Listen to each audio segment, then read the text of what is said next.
We can get further faster if we aren't trying to do everything at a breakneck pace and we're not just shooting from the hip.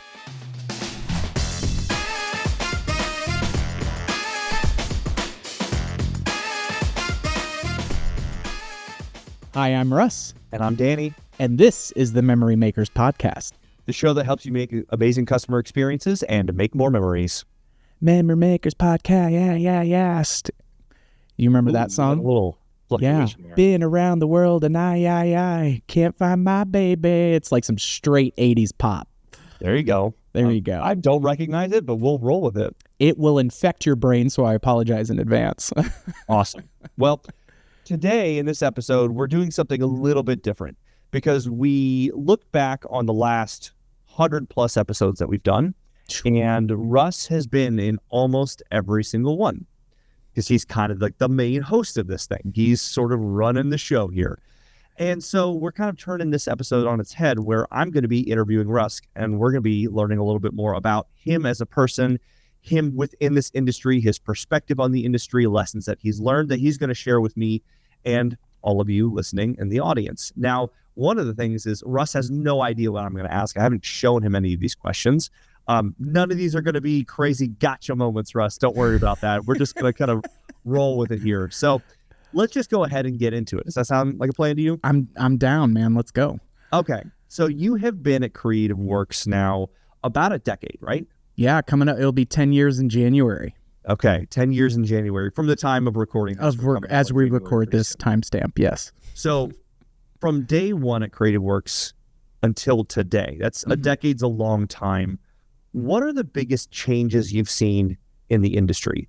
Whether that is from the way that vendors like ourselves approach designing and building attractions, the kind of attractions we build, or whether it's the way that operators have evolved their businesses and the way that they engage with their customers, or something else entirely. When you just kind of think high level, what are some of the biggest changes that you've noticed and the impacts that you've seen from it?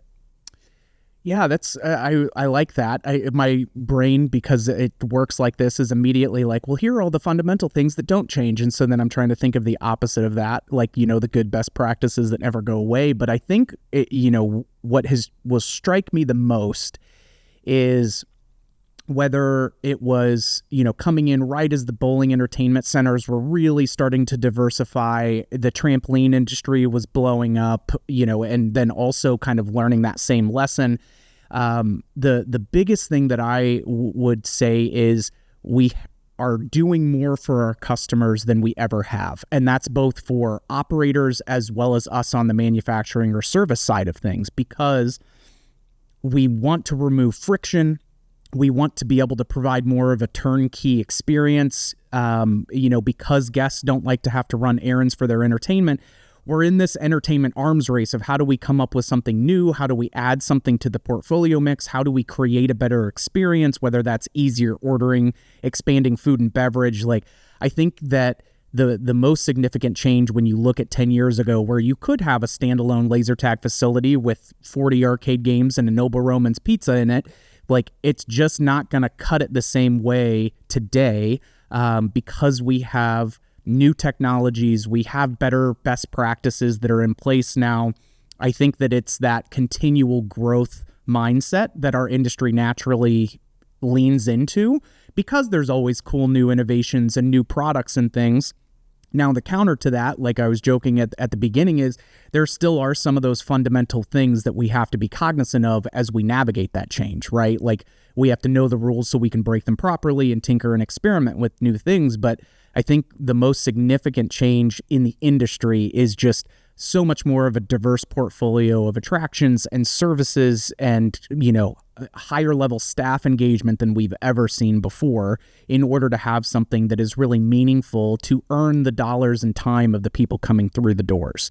I think on the attraction, manufacturing side or the service side, we're just scratching the surface of what things like AI can do for getting, better insights on where are there weak spots that we can be better about, or how do we do something, in a more efficient way, and leveraging some of those technologies in just how we show up for customers. But Also, looking at what new technologies can we add in to take something like a mini golf experience that's been around for 120 years and make that feel like something, familiar yet brand new all at the same time. And so I think that change is the most constant that we see, to really get metaphorical with you and meta. Well, and the reason why I asked this question is many of the listeners of this podcast lived through the last 10 years. And so they've seen these changes.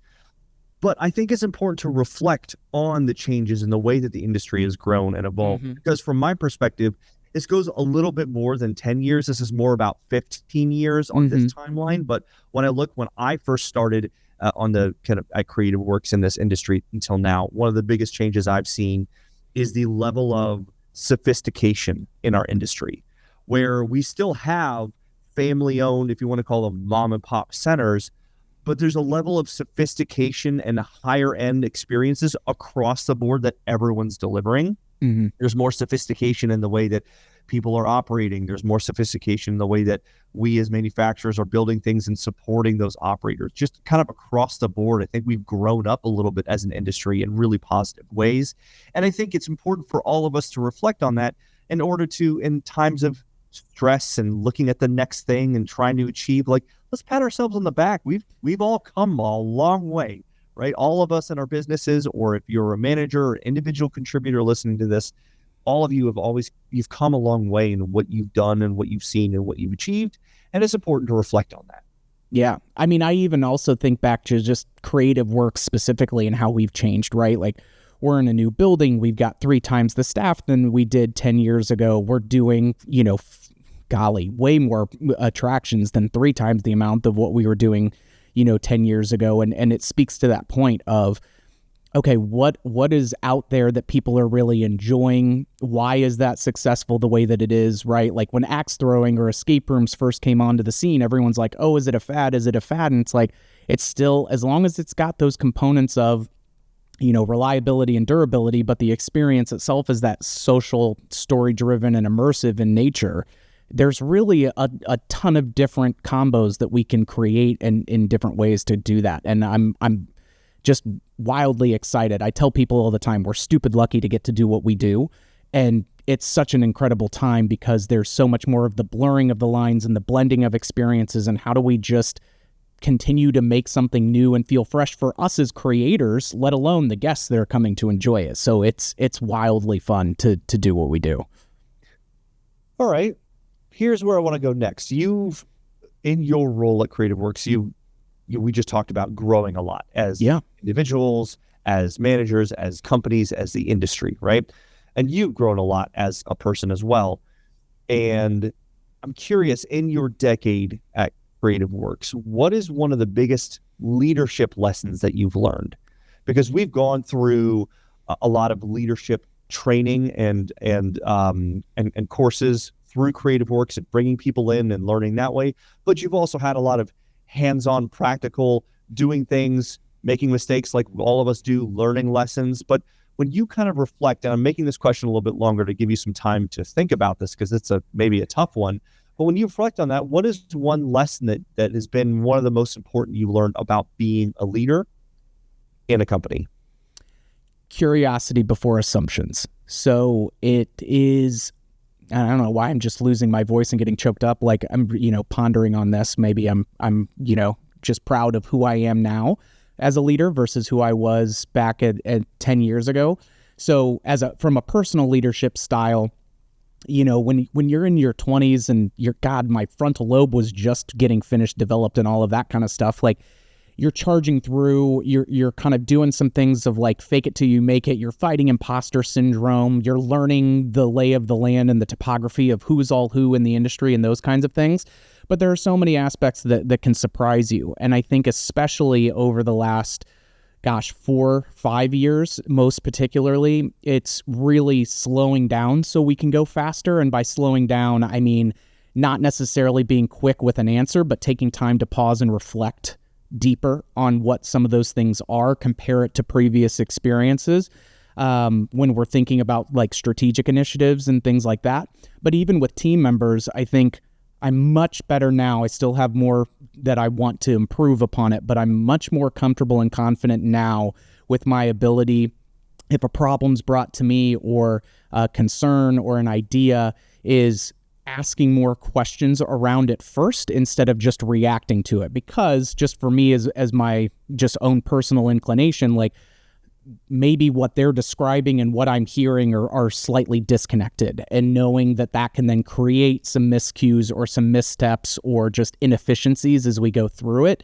It's taking that time and being more consistently curious before jumping right in with something. And maybe that's Rinker and his 4 years old of, kind of nature right now, and seeing that mirror being held up to me. But I think a lot of it is, we can get further faster if we aren't trying to do everything at a breakneck pace, and we're not just shooting from the hip. And so by, taking that time to be intentionally curious around it, and then applying a lot of gusto and enthusiasm once we feel comfortable with the direction we're going, like that, to me, I think is the biggest change that I've seen in myself over the last 10 years here.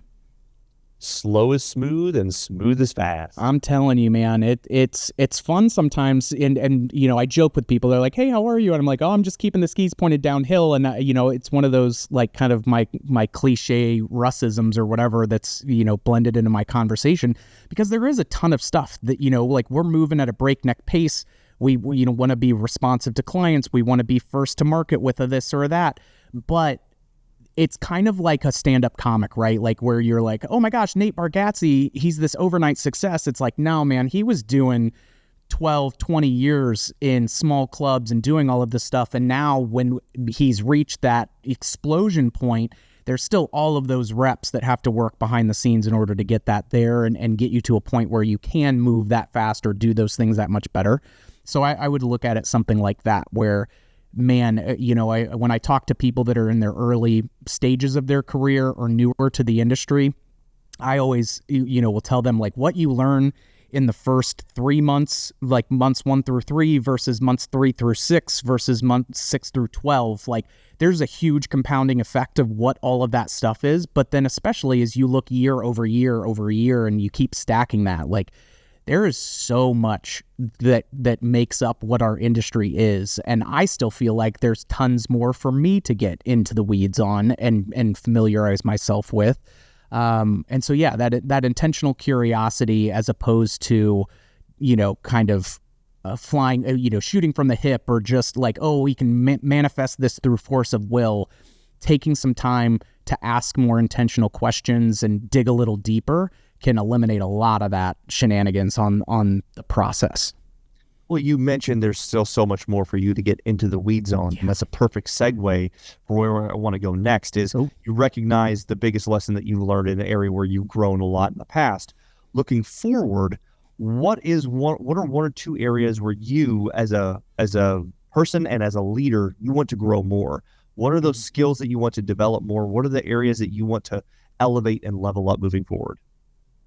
Man, that's the tricky part. Like, it's looking at, I would say, from a tactile or kind of a low, closer to ground level view, it's continuing to really familiarize myself with things like different AI tools and how some of those can impact and just, make the workflows for both myself and our internal team members and for clients out in their world. Like, what are some of those fun applications that we can leverage, and being a little bit more fluent in different ways that those can go. And I'll tell you, like, it's been super fun just to see, oh gosh, I can get more insights. And I still treat ChatGPT as more of like a Wikipedia back in the day, where it's like a trust but verify kind of a thing, where we have to go through some of that. But like, those types of technologies, I think would be there. I think that other areas of growth moving forward as we look at this is also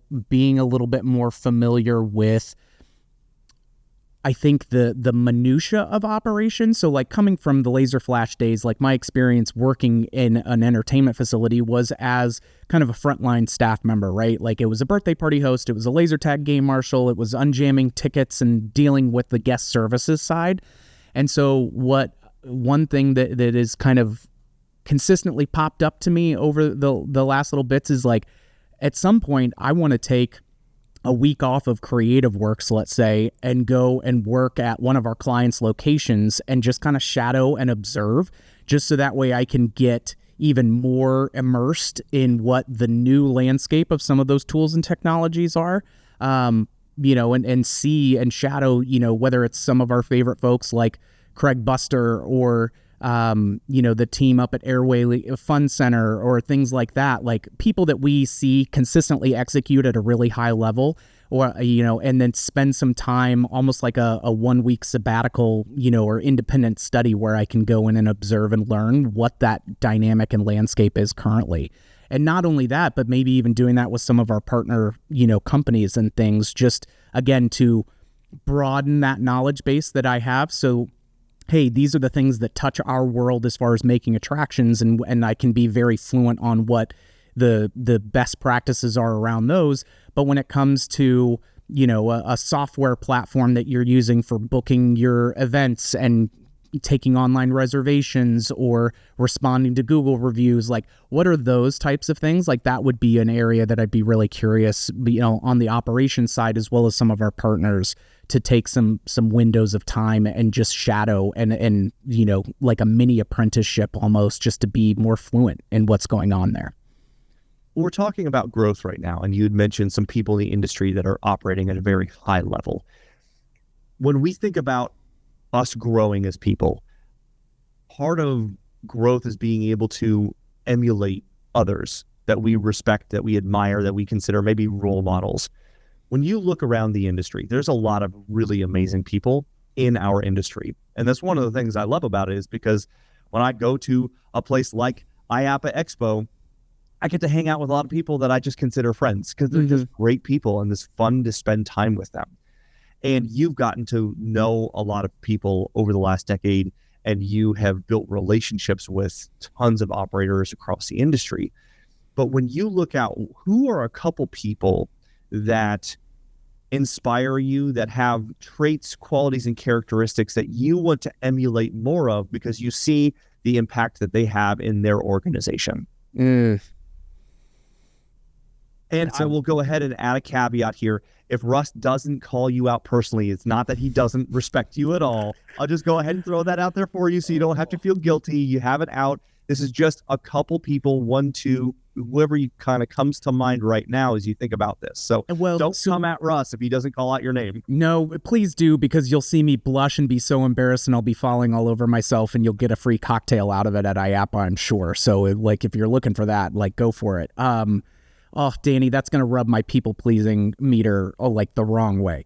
So I will expand on the couple of folks that I'd mentioned previously, was like Craig Buster when he was at Coconut Bowl Wild Island, and now at his new facility, it's Hollywood Bowl? Hollywood Pin. Thank you. Sorry, Craig.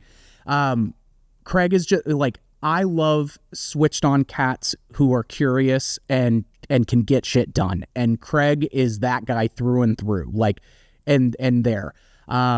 I think that Mark and Don and Tyler at Airway that I had also mentioned previously, like, just incredible, when not afraid to experiment, try things, okay with failing, but knowing how to take some of those, like, mitigate some of the risk and calculate, kind of the pros and cons of it. Jeremy Hoyam is another just like absolutely beautiful human being that, he's an incredible family man. He's got this dedication to service, both with his military background, but then working and, being an owner operator, and through big centers, small centers, like all of that. I would say, like those are 3 easy ones that come to mind right at the top. I would say folks like Jason Buckley with the Frankie's team and their locations, like he and Doug and their entire team just have this, like, we know that stuff is going to be hinky and wonky, and so we are going to anticipate and plan for that and really master the process of being, like discovering what is unknown, so that way we can turn that into a superpower. And just like how they take care of their customers whether they're going through hardships or things like that, but also, not doing things for the financial benefit, but because it's their North Star is more of being a positive force for good in the markets that they serve. And there are so many people in our industry that can fall into that. But those would be the kind of top of my head initial four. Golly, okay, now I'm getting more and more linked. I'm going to have to send out thank you notes or like appreciate you notes to people that are not getting mentioned in this. And I apologize in advance, but man, it's much more of that. We want to increase the reach and the positive impact that we have. Like that is who they are at their core of a human being first. It just happens to manifest itself through this particular business that really strikes me. Well, growth happens when we get outside of our comfort zone. And I just put you way outside your people-pleasing comfort zone by forcing you to name some names of people you respect. Listen, anybody listening to this, I know there's a ton of people out there that you have great relationships with, that you respect and admire a lot. And offline, if I gave you 10 minutes to sit down and make a list, you could make 100 people long, simple like that, no problem. You know what's funny? Being on the hot seat like this is always a tricky thing. It's okay. It will literally, it will be. That is going to be something that I do once we finish recording this, or just like, because I have one of these things of like, oh, you don't know so-and-so? Oh my gosh, they're one of my favorite human beings. Like, here, you need to know them. I'm going to make a list of that, and I'm going to make sure that going to IAPA, I just have a little like, appreciate you, little something or other, little card or something for those folks. Because I mean, like the Emilys and the little, like, holy crap, like it's all of this stuff. I got to go to Walgreens and buy some stationery.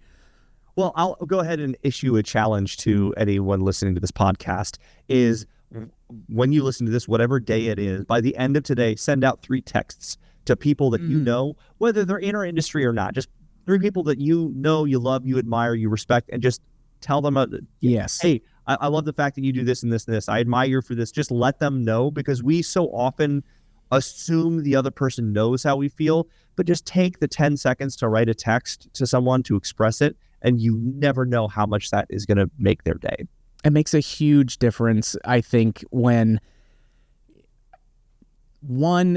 Jeff Schilling embedded this with us with like gratitude, right? Like with gratitude, much can be gained, and you just having that appreciation, but a lot of times we don't let those people know it, and it may be something that completely turns their day around, right? Like that person may be going through, like, just got cut off in traffic, but that's something like the magic eraser when someone can just reach out unsolicited to you and just be like, I appreciate you, I just want you to know. Is there anything, before I have my final closing question, Is there anything I haven't asked you that you wish I did? Is there anything you're dying to talk about right now while you've got this? I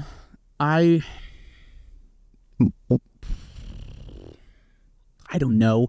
It's I think the biggest thing, that I will also need, to consistently work on just as a leader is the being okay being vulnerable, or being okay with giving myself for more graceful disruption. So when we're trying new things and we're working through that, like if it's other people on my team and they try something and I'm like, okay, well, what did we learn? And yada, yada. I tend to not give myself that same room for grace if it's a me thing, because it's like, well, shoot, I should be better than that. Like I should know that. I should have anticipated this. Like there's a lot of that head trash that can kind of come through. And so it would be something like, man, none of us have all the answers, and we're much better by the people that we surround ourselves with. So if you get frustrated in a situation, one, give yourself a little bit of grace, make sure that you're learning from it. But 2, continually look at, okay, where am I spending my time and my effort in order to be around other people who can make me inherently better, by doing that. So I checked that box early on with Tiff by marrying up. I've been really fortunate with folks like you and Armando to have, those kinds of people in my day-to-day life. But it's not being afraid to try new things. Like one of the goals that I'm setting for myself, and I think we've talked about this, but like you tend to not have a New Year's resolution. You tend to start that a little bit prior to the new year, and like what's something that you want to do and kind of take on. So a couple of things that I want to do as far as just developing a different part of my brain that have nothing to do with the work life of stuff, but like I want to be able to learn Italian. So I'm going to be doing a like a Babbel type course and just doing something like that because, you know, who doesn't love a guy that can give you a little grazie, prego, that goes with some of that. But just using my brain in a different way, right? And gaining some benefits from that. And another one is picking back up some hobbies that I've kind of moved away from over the years. And so having some artistic expansion, or not expansion, but expression of some things like woodworking, right? I've been getting really intrigued and kind of drawn back to, gosh, it's been a while since I've gotten out like the chisels and done some of, you know, I do very like abstract free form wood carving, you know, because that it's more forgiving when I experiment and tinker with it as you kind of learn some of those techniques and things. So like Italian and wood carving are my goals for the next 12 months as far as a non-work thing that is just able to give me some meditative joy.